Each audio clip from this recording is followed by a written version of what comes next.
Selamat siang Bu Sisi. Dan juga Ya, terima kasih ya Bu untuk waktu dan kesempatannya untuk siang hari ini. Nah, sebelumnya saya perkenalan diri terlebih dahulu Bu. Saya Gus Dermi.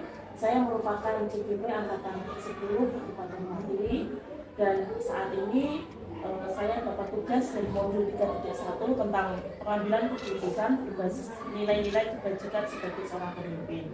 Nah, ini tugasnya saya wawancara dengan kepala sekolah, jadi saya memiliki bimbingan untuk makasih pengetahuan saya. Oke, di sini terkait pengambilan keputusan ya Bu, saya mulai saja. Bu Susi di sini menjadi kepala sekolah sudah berapa tahun gitu ya? tahun 2020 saya mutasi dari Zambia. Oh, dari Zambia. Sampai COVID. Nah, selama Bu Susi menjadi kepala sekolah di sini, tentu Bu Susi pernah menghadapi lah permasalahan yang ada di sekolah ini ya Bu ya. Nah, kemudian bagaimana Bu Susi mengidentifikasi jika ada suatu permasalahan, apakah ini masalahnya masuk dalam dilema etika ataukah termasuk kebutuhan moral? Nah, itu gimana cara dengan mengidentifikasinya?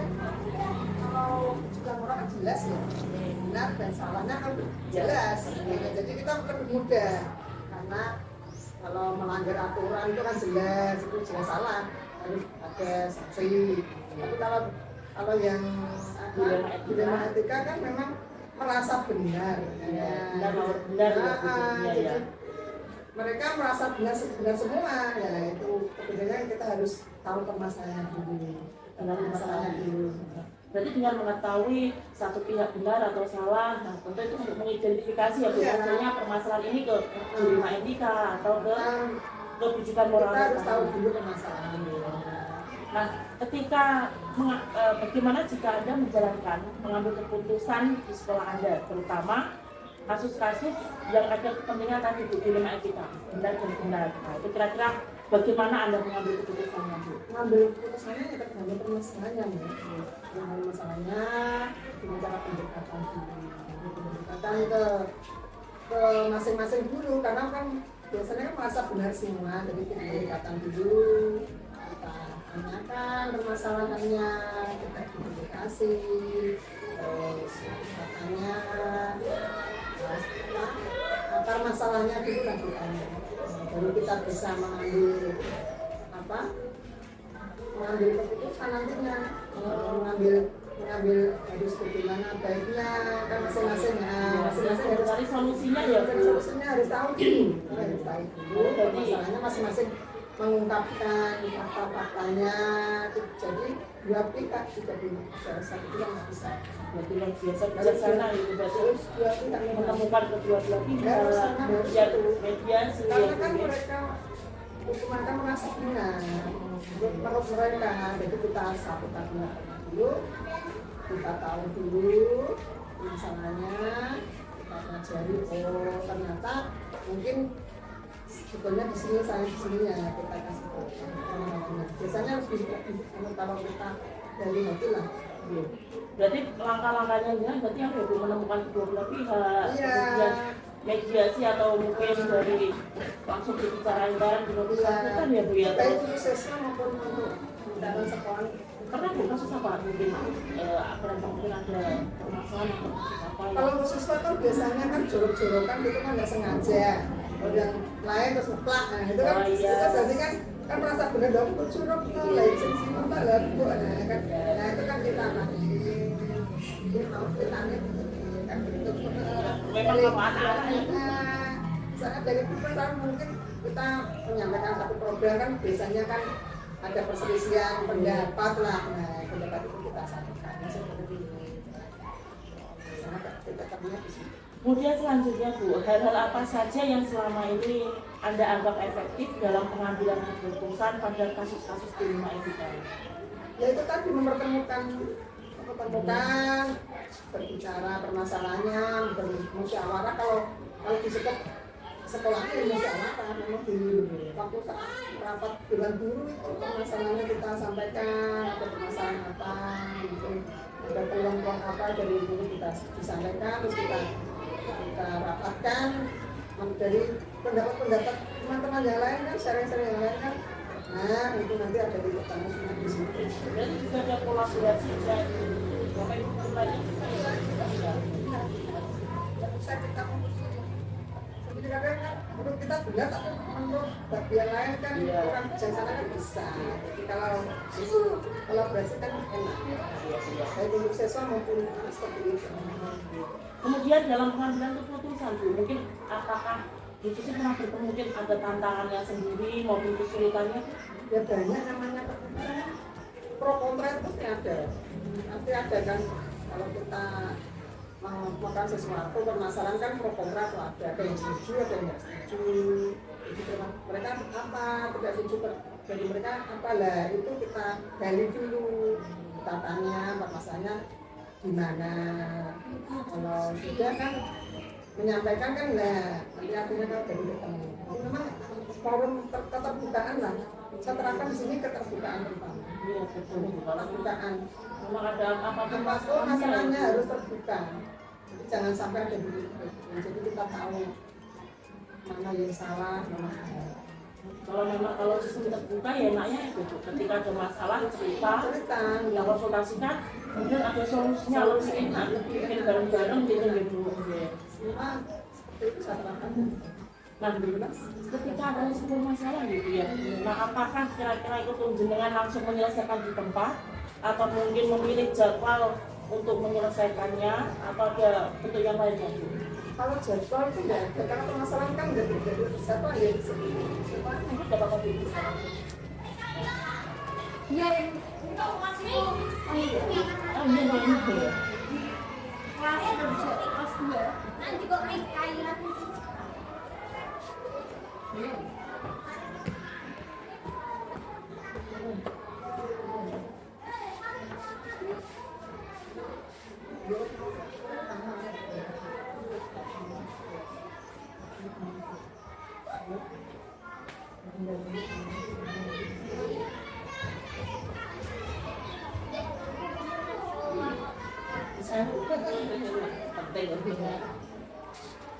Nah, kan nantinya itu tadi ya, mungkin ketika ada permasalahan tadi mungkin ada dilema etika yang terjadi, apakah jenengan langsung menyelesaikannya di tempat, apakah ada Anda memberikan solusi, oh mungkin besok atau mungkin Anda punya prosedur sendiri. jadwal permasalahannya nih. Dari sudah kan selesaikan. Kalau memang perlu pendapat yang lain, sama-sama perlu pendapat yang lain, ya kita kumpulkan. Misalnya. Jadi, seperti kalau permasalahan dengan siswa tentang Kalau siswa ya kita selesaikan, ya selesaikan langsung biar karena siswa itu kan lah ya. Kalau siswa itu kan tukaran apa ya? Iya, biasanya itu juga baik. Biasanya masih ada evaluasi itu orang tuanya biasanya. Kalau sekolah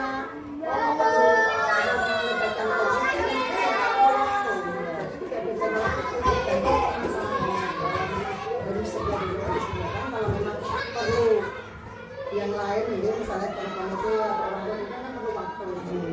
Jadi kemudian dari permasalahannya ya Bu, kalau memang kasus yang bisa diselesaikan saat itu juga diselesaikan, tapi jika melibatkan banyak pihak tetap kan diagendakan ya Bu. Kemudian untuk faktor-faktor yang selama ini mempermudah atau membantu dalam mengambil keputusan apa kemudian? Faktor yang membantu ya itu tadi pihak-pihak yang terkait istilahnya misalnya tergantung permasalahan kalau di sekolah ya teman, komunitas, orang tua itu kan faktor-faktor yang memang berkaitan ya. Kalau pendapatannya kan dari pendapat-pendapat itu kan lewat forum. Kalau seperti itu kan forumnya musyawarah.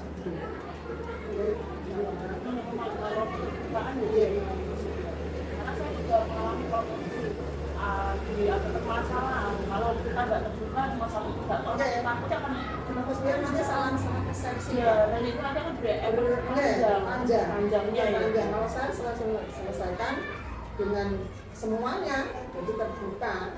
Kemudian pihak A menyampaikan permasalahan pihak B, kita kan tidak tengah. Oh ternyata ini nah masalahnya ternyata bukan masalah tapi dipermasalahkan kan bisa. Iya. Karena itu mau saling curiga. Iya kan betul. bisa. Karena tidak ada keterbukaan, nggak mau menyelesaikan di sini selesai Betul, gitu. betul. Kalau saya selesai. Baik.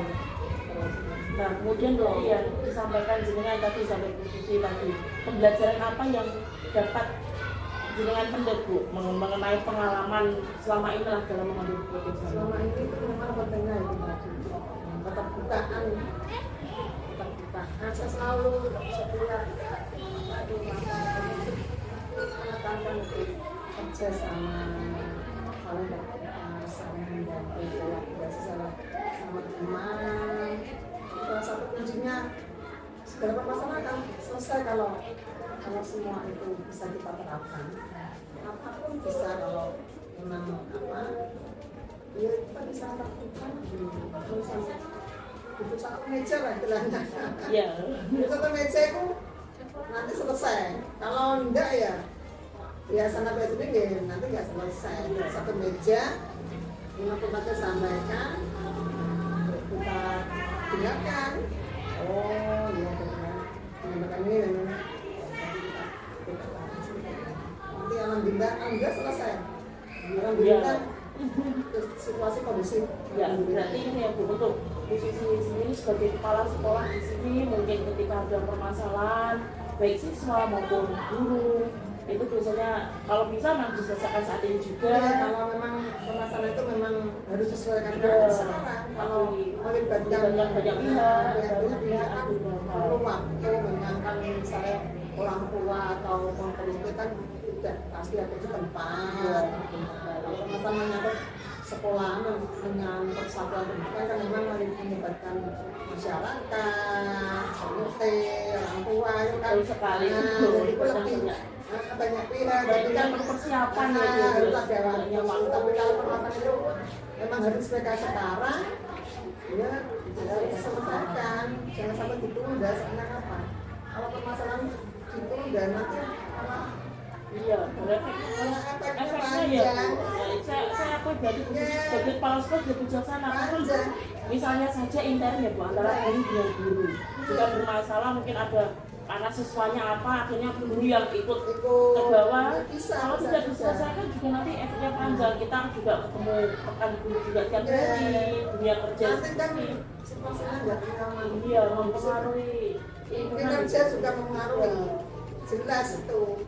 Saya tekankan betul, saya tekankan di sini bisa dengan teman-teman saya seperti itu satu meja memang solusinya duduk satu meja ya diskusi musyawarah keterbukaan itu habis semua masalah terselesaikan. Iya. Karena kadang permasalahan itu tidak ada masalah tapi karena kurang komunikasi jadinya sebuah permasalahan gitu ya. Tapi kalau udah dikomunikasi oh ternyata ini toh ketemunya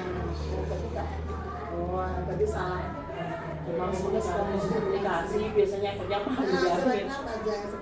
Ini juga kesempatan yang luar biasa untuk saya ya Bu ketika berbicara bercakap-cakap dengan jenengan ternyata oh iya saya ada banyak ya sebagai seorang pemimpin itu benar kita harus melibatkan semua pihak. Ya semua pihak nggak bisa.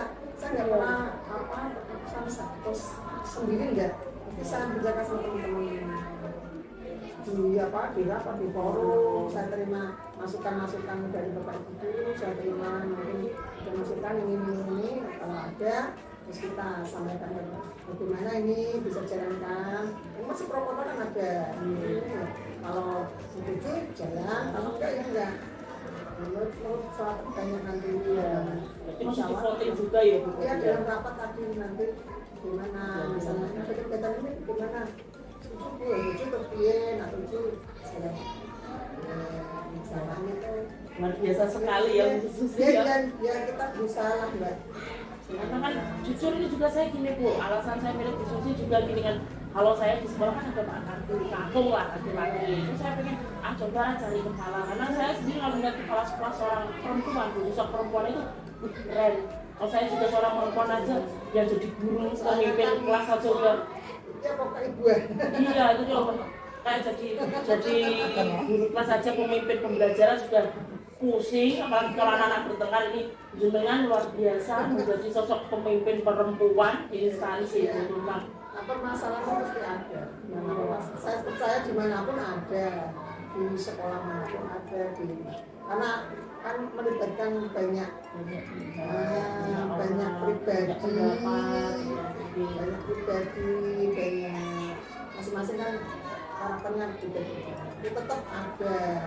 Ya, cuma cara menyelesaikannya itu berbeda. Kalau biasanya kalau perempuan itu kan apa lebih ke nurani lah lebih main perasaan. Jadi kalau misalnya menghukum seseorang itu pasti bisa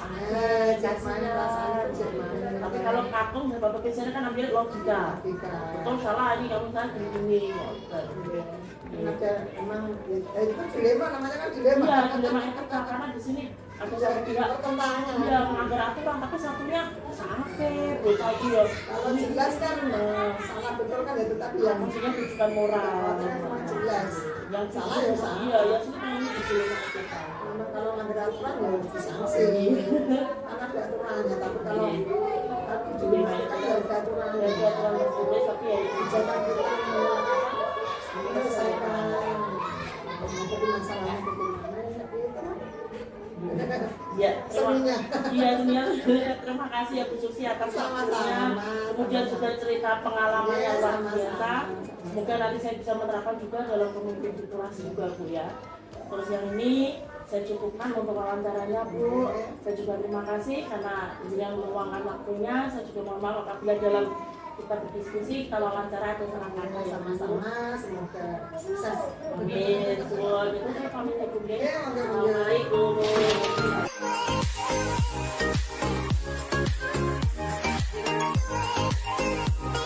Selamat siang Pak Sukardi. Selamat siang Bu Dewi, sudah ini. Ya, terima kasih Bapak atas waktu yang diberikan. Nah, sebelum saya mengajukan beberapa pertanyaan ya Pak, saya mau memperkenalkan diri terlebih dahulu.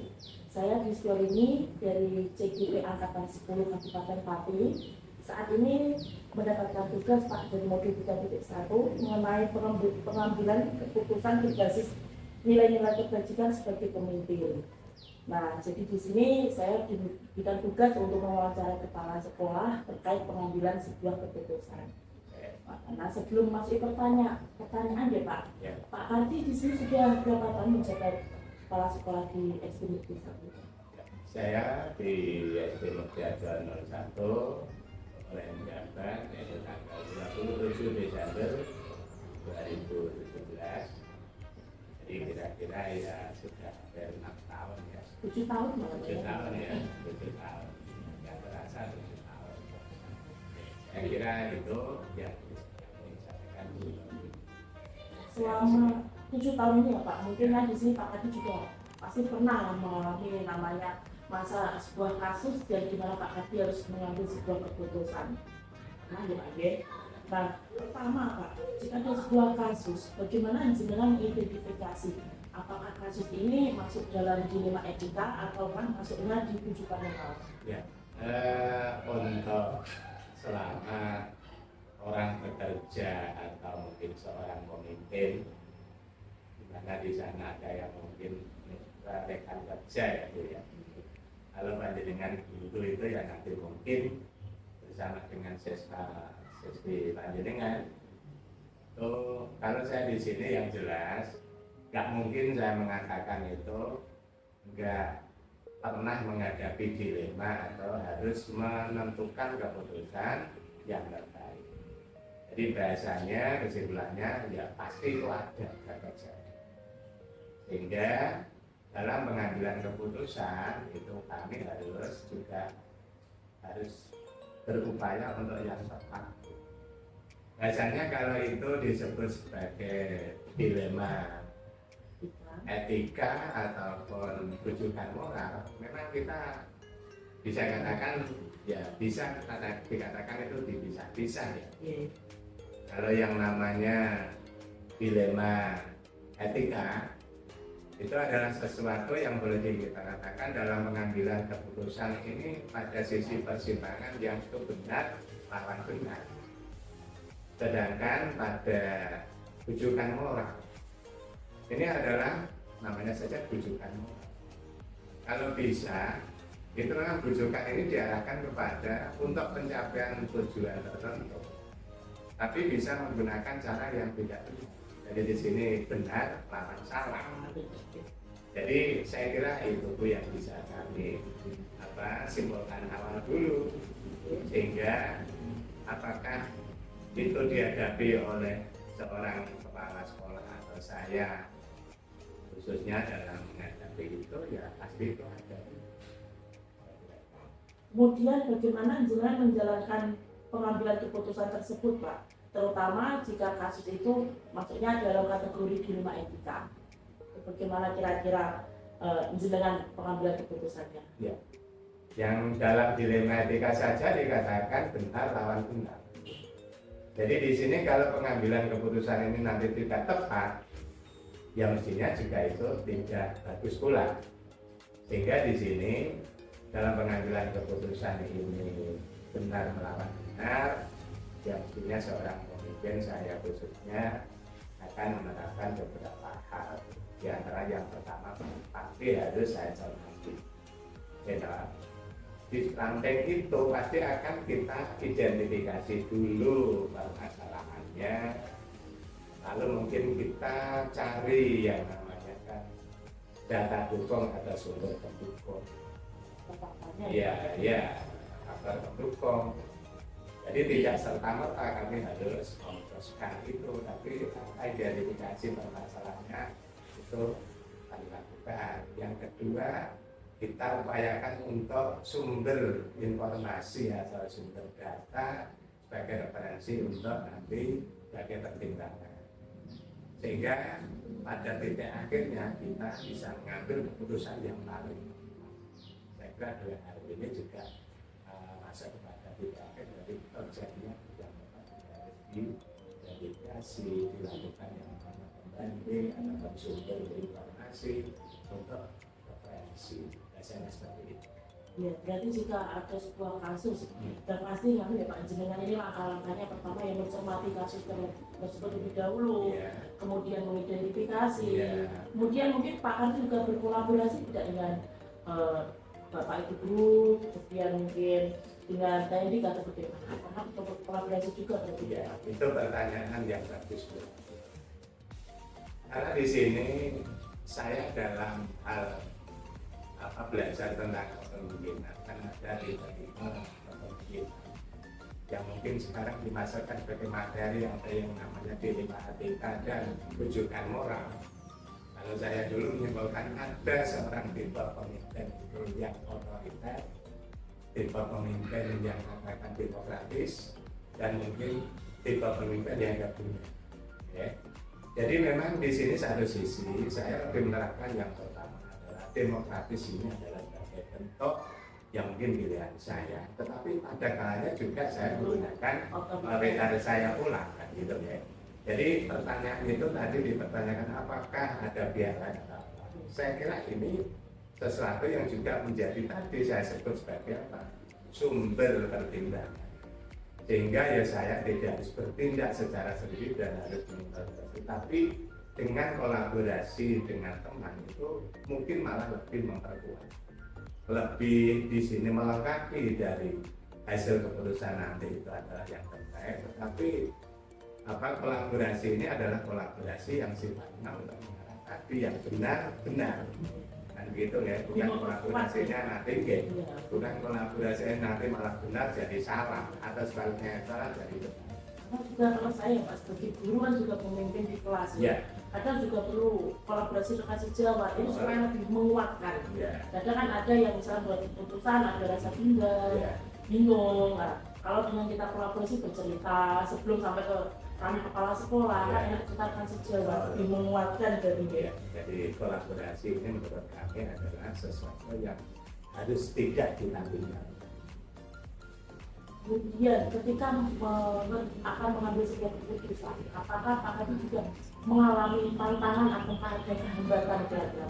Saya kira kalau dalam pengambilan keputusan ini diarahkan untuk yang tepat, maka kita juga perlu kecermatan. Jadi bahasanya tidak serta-merta. Jadi kalau saya katakan ya tidak harus tergesa-gesa. Maka di sini juga Tadi kan apakah dilema muncul? Bisa juga. Sehingga dilema ini diartikan sebagai bentuk kita nanti kehati-hatian. Sehingga dibutuhkan tadi misalnya adanya pencermatan, adanya yang namanya gratifikasi, adanya kolaborasi. Maka dilema ini juga pasti ada, tapi dilema ini juga tidak harus berlarut-larut berkepada sehingga nggak bisa mengambil keputusan. Jadi dilema pasti ada. Ya, gitu. Tadi kan Pak Gati menginginkannya tidak tergesa-gesa. Berarti apakah ada batasan waktu Pak? Apakah kan mungkin beberapa pemimpin mungkin saat ini juga masalah diselesaikan, atau mungkin bisa oke, besok kita atur jadwal untuk penyelesaiannya. Ada kan mungkin untuk penggolongan waktunya? Kalau penggolongan waktu yang didasarkan mungkin hari atau jam, saya kira ini adalah melihat pada kasus. Jadi kalau kasus itu memang harus bisa diselesaikan dengan cepat, maka kita juga bertindaknya cepat. Kalau nanti berlama-lama kan malah bisa mungkin jadi tidak baik ya. Tapi kalau kasus ini dalam artian perlu didukung dengan data yang valid, sumber yang valid, maka kita tidak menentukan hari ini selesai, tapi mungkin bisa ditambah waktunya untuk yang namanya pencermatan dan analisis. Jadi kalau dikatakan datanya harus berapa hari, berapa jam, saya kira melihat kasus itu. Dilihat dulu kasusnya ya, jadi bisa juga cepat kalau itu memang kasusnya bisa cepat. Kalau kasusnya itu tidak harus bisa cepat, tapi butuh waktu untuk yang cukup. Kemudian faktor-faktor apa yang selama ini mempermudah atau membantu jenengan Pak dalam pengambilan keputusan dalam kasus-kasus yang ada selama ini? Ya, saya kira kalau hal yang membantu ini menurut saya juga bersumber dari kolaborasi. Misalnya dengan teman sejawat ataupun mungkin mereka yang lebih senior. Jadi ketika mereka memberikan tambahan informasi atau katakan itu daya dukung yang positif, maka ini menjadikan kami juga lebih mudah. Tetapi kalau dalam arti daya dukungnya di sini juga masih mungkin berseberangan dengan keputusan yang harus kita ambil, maka pasti kita perlu menyempatkan. Jadi biasanya jelas kolaborasi ini bagian yang sangat kami harapkan, tetapi dalam konteks adalah sebagai masukan yang positif sehingga mempermudah dalam keputusan. Jadi bahasanya juga kita bukan sendiri, karena kita di sini adalah sebagai komunitas, sebagai tim, dan kita di sini antara saya kepala sekolah bisa bekerja harus didukung oleh katakan rekan sejawat saya dan guru-guru saya, demikian juga para guru ini kan juga harus didukung oleh ya siswa dan juga lingkungan lainnya. Kemudian dari yang jenengan tadi sampaikan ya Pak, apakah ada pembelajaran yang bisa Anda petik mungkin selama ini, mungkin selama mengambil keputusan selama ini, adakah pembelajaran yang bisa jenengan petik Pak? Ya, saya kira kalau orang seperti saya pernah mengakui pasti ada. Ya, ketika kita itu berkolaborasi dengan orang lain, maka di sana juga kita bisa mengintrospeksi. Oh, ternyata di luar diri saya juga ada orang yang mampu, meskipun itu katakan guru saya. Ya, atau sebaliknya di sini ketika mereka itu nanti memberikan sebuah bantuan tapi mungkin masih ada yang banyak mungkin beda sudut pandang, maka di situ kita juga bisa yang namanya menyatukan, mengambil yang namanya jalan yang bisa ditempuh, sehingga di sini hasil pembelajarannya adalah ya kita dengan berkolaborasi memperoleh sesuatu dari orang lain, atau sebaliknya dengan berkolaborasi apa yang kita miliki juga nanti bisa berguna bagi orang lain, yang intinya keputusan itu nanti dapat tepat kita letakkan pada penyelesaian kasus atau hal yang tepat. Sesuai sasarannya. Iya. Ini tambahan ini Pak. Iya, ngobrol. Pak Hadi kan 7 tahun ya. Iya. Pernah ada Pak Hadi mungkin mengambil sebuah keputusan, sudah berkolaborasi, sudah komunikasi dengan rekan-rekan, dengan Bapak Ibu guru, tapi merasa keputusan yang saya ambil itu ternyata salah atau pernah ada seperti apa? Ya kalau istilahnya dengan kolaborasi ya, sebenarnya kan itu sesuatu yang mesti ya menjadikan kita itu boleh dibilang lebih lengkap. Sehingga kalau dengan kolaborasi ini, yang mestinya itu kita bisa tidak memiliki yang namanya nanti rasa kita sendirian. Karena apa? Karena kan dengan adanya saling memberikan apa istilahnya give and take, itu kan di sini akan dijadikan lebih lengkap dan lengkap. Ada pertanyaannya, apakah dalam mengambil keputusan ini nanti ada rasa dan pikiran? Ya mudah-mudahan selama ini yang saya rasakan, ya mudah-mudahan itu bisa diterima rekan-rekan. Bahasanya apa? Kalau di suasana lingkungan saya ini muncul sesuatu yang tidak gejolak, sesuatu yang tidak muncul konfrontasi karena mungkin rasa tidak puas, itu sebenarnya ya saya mendeteksi bahwa apa yang saya lakukan ini sudah katakan itu sesuai atau mereka bisa menerima. Bahasanya begitu. Ya. Karena kan kalau gitu aja Pak, saya sendiri kadang memberikan keputusan untuk anak tidak mengusulkan PR beberapa kali. Akhirnya terus ya keputusan saya menghubungi orang tuanya. Tapi apa ketika tiba-tiba anak cerita kemarin saya dimarahin sampai dia kan ada rasa ya karena saya lapor, kan ada rasa kayak penyesalan ya tak lapor kayak malah si ini kok malah dimarahin orang tuanya atau kadang kan ada rasa seperti itu juga ya Pak, pengambilan keputusan kayak bener masalah ya kok malah murid saya diperlakukan seperti itu orang tuanya. Pernah seperti itu Pak mungkin? Atau mungkin ya begini Bu Dwi, ketika Bu Dwi memberikan contoh seperti itu, maka sebenarnya saya pun bisa berkata bahwa apa yang kita ambil keputusan ini kan kalau itu tidak serta-merta dan didasari dengan rasa emosi atau apa, dan kan kita berpikir juga di pikiran yang sadar. Yang kedua, dasar kita adalah pada mungkin peraturan yang sudah ada. Bahasanya di sini regulasinya kalau sudah ada, yaitu yang harus kita pedoman.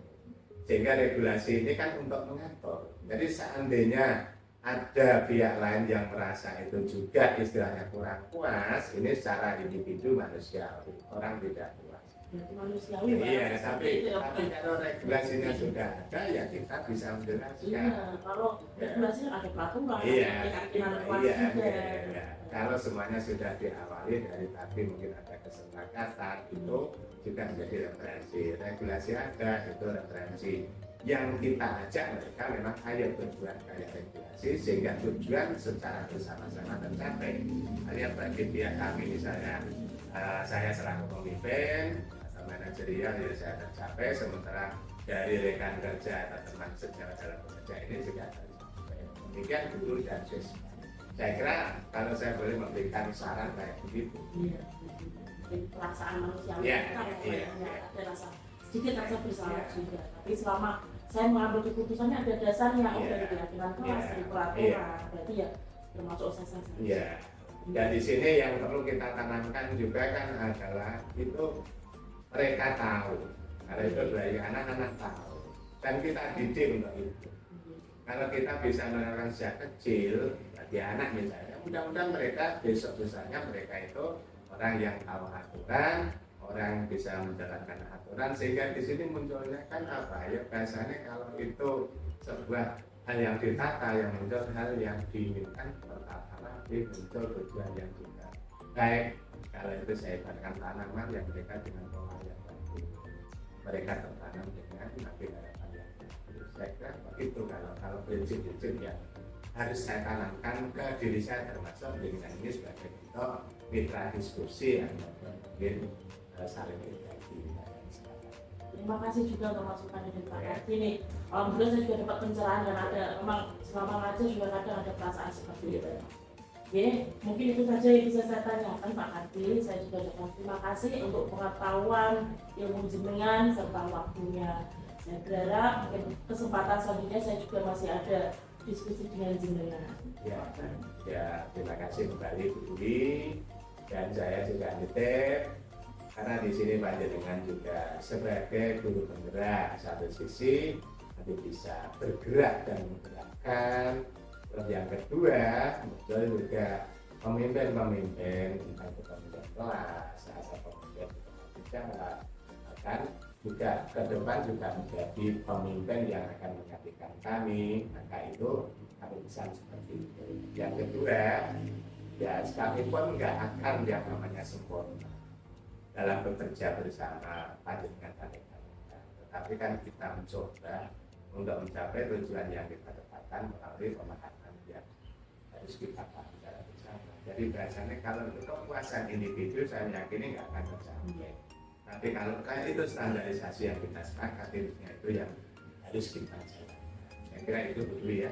Ya mudah-mudahan nanti di kesempatan lain pun nanti ada kesempatan yang pun bisa untuk mungkin menambah wawasan kita saling tapi dari panjenengan yang diterima di luar sana, sementara kami kan juga istilahnya kan ya mau belajar pula, sehingga terima kasih pada kesempatan ini pun saya juga memahami atas apa sebuah definisi pada hal-hal yang mestinya saya pun hanya berpikir mungkin saya hubungkan kayak mungkin definisi ini, tapi ternyata kita inilah yang disebutkan belajar sepanjang hari. Saya kira itu. Terima kasih ya Pak Dapinye, selamat siang. Ya, selamat siang, mudah-mudahan sukses selalu.